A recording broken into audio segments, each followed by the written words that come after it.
வணக்கம். இந்திய தேசிய real estate builders land developer நிலத்தரகர் நலச்சங்கம் ஐஎன்ஆர்பிடிஎம்ஏ திருவண்ணாமலை தெற்கு மாவட்ட தலைவர் டிவிஎம் ஸ்ரீனிவாச சுந்தரம் பேசுகிறேன். வணக்கங்க.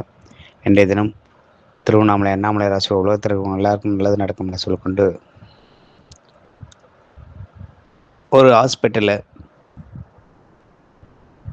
அந்த கவர்மெண்ட் ஹாஸ்பிட்டல் வாசலில் பார்த்தீங்கன்னா ஒரு வயதான ஒரு அம்மா நடக்க முடியல படுத்துட்ருக்காங்க. அந்த நேரத்தில் ஆம்புலன்ஸ் வருது, டாக்டர்ஸ் போகிறாங்க, நர்சஸ் போகிறாங்க, பப்ளிக்கெல்லாம் நடந்துட்டு வராங்க. ஆனால் அந்த அம்மா மட்டும் படுத்துட்டு ஏஞ்சி உட்காந்துட்டு அப்படியே இருக்காங்க. அப்போ அந்த நேரத்தில் அங்கே வந்த டாக்டர், ஏம்மா இங்கே ஏன் வந்து படுத்துட்ருக்க அப்படின்னு. என்னால் முடியலைங்க, என் பையன் இட்டுன்னு வந்து விட்டுட்டு போனாப்புல, இன்னும் வரல அப்படின்னு. என்ன உடம்புக்கு அப்படின்னு. உடம்புக்கு முடியலைங்க, ரொம்ப முடியாமல் இருக்கு அப்படின்னா. அப்படியா, சரி உள்ளே வர வேண்டியது, என்னால் நடக்க முடியலைங்க, யாருன்னா தூக்கிட்டு போனதான் அப்படின்னா. நான் உடனே இந்த வார்டில் இருக்கவங்களை கூப்பிட்டு, அங்கே இருக்கவங்களை கூப்பிட்டு கொஞ்சம் தூக்குங்க அப்படின்னு சொல்லிட்டு அந்த அம்மாவை தூக்கிட்டு போய்ட்டு ஹாஸ்பிட்டலில் போட்டு அட்மிஷன் போடுறாங்க. அந்த அம்மா படுத்துட்ருக்காங்க. அப்போது மாத்திரை போடுறதுக்கு வரும்போது பார்த்திங்கன்னா அந்த மாத்திரைக்கும் தண்ணி எடுத்து கொடுத்து கூட ஆள் இல்லை. அந்த அம்மா யாருன்னா கொஞ்சம் தண்ணி கொடுங்க, அதை கொடுங்க, என்னென்ன அக்கம் பக்கம் உதவி செய்கிறாங்க. படுத்துட்ருக்காங்க. என்னம்மா உனக்கு யாரும் வரலையா? இன்னும் வரலைங்க, இந்த நம்பருக்கு ஃபோன் பண்ணி கொஞ்சம் பேசி வர சொல்லுங்க அப்படின்னு ஒரு நம்பர் கையிலேருந்து சீட்டில் எழுதி இருந்ததை கையில் காட்டுறாங்க. உடனே அந்த நம்பருக்கு தொடர்பு கொண்டு, தம்பி யார் நீங்கள்? அந்த அம்மா ஹாஸ்பிட்டல் அட்மிட் ஆகிருக்காங்கண்ணா. அப்படிங்களா, வேலையாக இருக்குங்க, வைங்க வரங்க வைங்க அப்படின்னு சொல்லி ஃபோனை துண்டிக்கிறாரு. அப்புறம் அந்த அம்மா வந்து அப்படியே உட்காந்துருக்காங்க. சாப்பாடு எடுத்துன்னு வந்து கொடுக்குறது கூட ஆள் இல்லை. இந்தாங்க சாப்பாடு அப்படின்னு சொல்லிட்டு, அங்கே கவர்மெண்ட் ஹாஸ்பிட்டலில் கொடுக்குற சாப்பாடு எடுத்துகிட்டு வந்து கொடுத்துட்டு ஆள் இல்லை. பக்கத்தில் அக்கம் பக்கத்தவங்களை கேட்டு வாங்கி சாப்பிட்ற அளவுக்கு ஆயிடுச்சு. அடுத்த சூழ்நிலை, அவங்க ஒரு யூரின் பாஸ் பண்ணணும், அவங்களால முடியல. ஏன்னா நடக்க முடியல, அவங்களுக்கு வயசாகி போச்சு, முடியல. பாத்ரூம் எட்டுமே வர்றதுக்கு ஆள் இல்லை. அவங்க ரொம்ப அழுதுட்ருக்காங்க. அப்போது அந்த டாக்டர் அங்கே வராரு. என்னம்மா அப்படின்னா, இது மாதிரி சூழ்நிலை சொன்னோன்னே, யாருன்னா கூப்பிட்டு போய் விடுங்க அப்படின்னா, யாரும் கூப்பிட்டு போய் வர்றதுக்கு ஆள் ரெடியாக இல்லை. அந்த அம்மாவுடைய கண்ணீர் அழுவுது பயங்கரமாக. என்னால் பாத்ரூம் கூட கூப்பிட்டு போய் வர்றதுக்கு ஆள் இல்லைன்னு. அப்போது அந்த பையனுக்கு தொடர்பு கொண்டு மறுபடியும் கூப்பிடும் போது வராப்புல வந்து, ஏம்மா தொந்தரவு கொடுக்குற, வீட்டில் தான் இரு, ஏன் இப்படி தான் என்னை போட்டு சாகு அடிக்கிற, நான் சொன்னால் புரிஞ்சிக்க மாட்டியா? இங்கே வந்துட்டால் மட்டும் வயசாகி போச்சு, உன்னை எல்லாம் காப்பாற்றிட முடியுமா? ஏன் தான் உடம்பு முடியலல்ல, அதுக்கேற்ற மாதிரி உடம்பை பார்த்து தான் ஆகணும், ஏமா அப்படியே உயிர் எடுக்கிறேன் போது அந்த டாக்டர் அங்கே வராரு. என்னப்பா அப்படின்னு கேட்குறாரு. இல்லைங்க இவங்க முடியல அப்படின்னு. ஐயோ முடியலன்னா ஹாஸ்பிட்டலுக்கு தான் வரணும், அவங்களுக்கு உண்டான அந்த நேரத்துக்கு உண்டான ஒரு சில உதவிகளை செஞ்சு தானேப்பா ஆகணும். நீ முடியல வீட்லேயே இரு, எப்படின்னா போன்னு சொன்னால் எந்தப்பா கிடைச்சோம்? நீ சின்ன வயசில் பிறக்கும் போது உன்னை வந்து அப்படியே விட்டுட்டு போயிட்டாங்களா? உன்னை உடம்பு சரியில்லைன்னா எப்படின்னா கடந்த பொண்ணு அப்படியே விட்டுவாங்களா? உன்னை நல்லது கெட்டது எல்லாத்தையும் பார்த்து பார்த்து வளர்ந்த பிறகு தானே நீ ஒரு ஆளை நிற்கிற. அவசரப்படக்கூடாதுப்பா, அவங்களுக்கு வயசாகி போச்சு, அவங்க சூழ்நிலை அது மாதிரி இருக்குது, அப்படி பேசக்கூடாதுப்பா அப்படின்ற மாதிரி சொன்னோன்னே அந்த பையன் பார்க்குறான். சரி வாமா வீட்டுக்கு போகலாம் அப்படின்னா. இருப்பா அவங்க உடனே கொஞ்சம் தேரட்டும் அப்படின்னா. சார் இவங்களை யார் கூட்டு போய் வர்றது, கூட்டு வந்து வர்றது, இதெல்லாம் பார்க்கறது யார் சார் செய்வா? என்ன சார் நினச்சிட்ருக்கீங்க? ஏன்பா நீ இல்லையா, அவங்க கூட பிறந்தவங்க யாரும் இல்லைன்னு. சார் அவங்கவுங்க வெளியூரில் இருக்காங்க, யாரும் வரமாட்டாங்க, நான் மட்டும்தான் இருக்கேன், என் ஒய்ஃபும் அவங்களுக்கு கொஞ்சம் இவங்கள பார்த்து ஆகாது அப்படின்னா.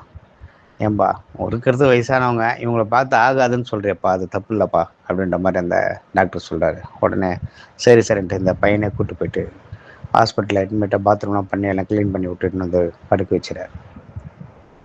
அப்போ அந்த டாக்டர், நீ அந்த அம்மா வர சொல்ல அப்படின்னா, அந்த உங்கள் ஒய்ஃப் வர சொல்லுங்க அப்படின்னா. அந்த ஒய்ஃப் வராங்க. வந்து ஏம்மா இவங்க யார் அப்படின்னா. மாமியாருங்க அப்படின்னா. இல்லை அவங்க அப்போது அந்த நல்லா கொஞ்சம் வயசான காலத்தில் என்னை அவ்வளோ கொடுமைப்படுத்தினாங்க அப்படின்னு.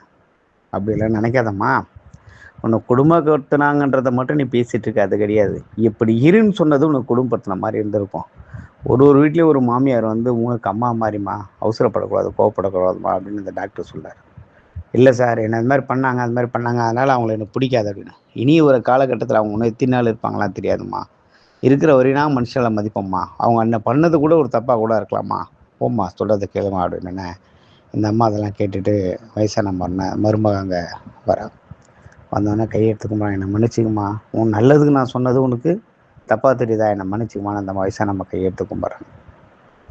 அப்போ அந்த பையனும் அம்மா ஒன்றுமா பார்த்துக்கலாமா அப்படின்ற மாதிரி சொல்கிறான். அந்த அம்மா கழுவுறாங்க. அந்த டாக்டர் பார்க்குறாரு. இது எதுக்கு சொல்ல வரேன்னா, வயது மூத்தவர்கள், மாமனார் இல்லாத ஒரு குடும்பத்திலும் சரி, மாமியார் இல்லாத குடும்பத்துலையும் சரி, ஒரு பெண்ணாக போகிறவங்க உங்களுக்கு அந்த 2 பேரும் இல்லாத இடத்துல எவ்வளோ கஷ்டங்கள் இருக்குது தெரியுமா? கணவன், மனைவி 2 பேரும். அந்த குடும்பம் அவ்வளோ கஷ்டமாக இருக்கும். உங்களுக்கு ஒரு உதவி செய்யறதுக்கோ, ஒரு பேசுறதுக்கு கூட ஆள் இல்லாமல் தனி மரமா நிப்பீங்க. ஆனால் மாமனார், மாமியார் இருக்கிற குடும்பம் எவ்வளோ அழகா இருக்கும் தெரியுமா? உங்களுக்கு வேணுமா தான் தெரியாது. "ஏம்மா ஒரு காஃபி குடும்மா" அப்படின்னா மருமக எடுத்து போய் காஃபி குடு. "ஏம்மா நான் உடம்பு சரியில்லையாம்மா எழுதும்மா" அப்படின்னு மாமனார் கேட்பாரு. மாமியாருக்கு ஒரு உதவி செய்வாங்க. ஆனால் உங்களுக்குள்ள ஒவ்வொரு குடும்பத்தில சண்டை சச்சரவு கண்டிப்பா இருக்கும் செய்யும். எந்த குடும்பத்திலயும் இல்லாமலாம் கிடையாது. கல்யாணம் போனா ஒரு பொண்ணுக்கு வந்து கண்டிப்பா சண்டை சச்சரவுகள் இருக்கும். புதுசா கல்யாணம் பண்ணிட்டு போற பொண்ணுங்களுக்கு. மாமியார் இப்படி சொல்லிட்டாங்க, மாமியார் இப்படி சொல்லிட்டாங்கன்னு சொல்லிட்டு, நீங்க அவங்கள ஒரு குற்றமாவே நினைக்காதீங்க. அந்த இடத்துல உங்க தாய் இருந்தா நீங்க நினைப்பீங்களா? அவங்களும் ஒரு ஒரு ஜீவன். அவங்க வந்து உங்களையும் பாதுகாத்து தானே ஆவாங்க. அதனால வந்து அவங்களையும் மாமியார் வந்து ஒரு தாய் மாரி நெனச்சுங்க. அவங்க வயசானவங்க. முடியாதுன்னு நீங்க தூக்கி போட்டீங்கன்னா, ஒரு காலத்தில உங்கள அந்த பையன் தூக்கி போடுவான். உங்க பையன் அது மாரி தூக்கி போடுவான். வயதானவர்கள், மூத்தவர்கள், மாமியாருங்க. எந்த சூழ்நிலையிலயும் அவங்க வந்து நம்ம மருமக நல்லா இருக்கணும், நம்ம மகன் நல்லா இருக்கணும்னு சொல்லி தான் செய்வாங்க. அது உங்களுக்கு குத்தமா தெரியும். இப்படி இருமான்னு சொல்ற ஒரு மாமியார் சொல்றதுக்கு இருக்கிறது நீங்கலாம் பெருமைப்படணுங்க. இப்ப இருக்கிற பெண்கள். ஒரு மாமியார் வந்து இப்படி இருன்னு சொல்றது நீங்க ரொம்ப பெருமைப்படணும். எதிரி மாரி எல்லாம் பார்க்காதீங்க. அவங்க எதிரி கிடையாது. உங்களுடைய நலனுக்காக போராடுறவங்க. அதனால மாமியாருங்கள ஒரு நல்ல நிலைமையில வைங்கன்னு சொல்லிக்கொண்டு, அவங்களுக்கு இந்த வயசான காலத்தில அவங்களுக்கு உதவி செய்யுங்க. அவங்களுக்கு வந்து ஒரு தாய் மாரி நீங்க நெனச்சு ஒவ்வொரு செயல்பாடும் செய்யணும்னு சொல்லிக்கொண்டு உரையை முடித்துக் கொள்கிறேன். நன்றி, வணக்கம்.